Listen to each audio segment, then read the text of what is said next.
Welcome to KR engineering and career guidance YouTube channel. Amrita phase 1 results అయితే వచ్చింది. మనకు ఏ percentage వరకు ఏ బ్రాంచ్ వచ్చే అవకాశం ఉందని మనం జస్ట్ ఎక్స్పెక్టేషన్ మాత్రమే. ఇది లాస్ట్ 2-3 ఇయర్స్ దాన్ని బట్టి మనం చెప్పడం జరుగుతుంది. మనకు సిఎస్సి రావడానికి హోమ్ స్టేట్స్ కోటా అయితే 92 నుంచి 99%, అదర్ స్టేట్స్ కోటా అయితే 95 నుంచి 99% సిఎస్సి అలైడ్ బ్రాంచ్ రావడానికి 89 నుంచి 95 హోమ్ స్టేట్ కోటా, 93 నుంచి 96 అదర్ స్టేట్స్ కోటా.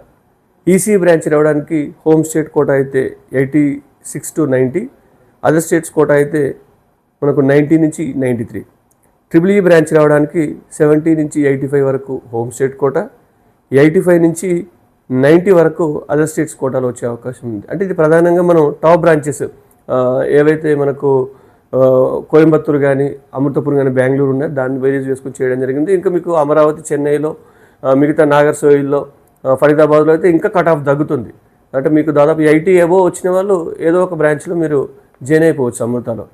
అంటే ఇర్రెస్పెక్టివ్ ఆఫ్ బ్రాంచ్, అంటే మనకు ఇదే టాప్ బ్రాంచ్ కాకుండా నాగర్సోయిల్ కానీ, ఫరీదాబాద్ లాంటి బ్రాంచ్లు కానీ, అమరావతిలో కానీ, చెన్నైలో కానీ జాయిన్ అయ్యే అవకాశం అయితే ఉంటుంది. Thank you.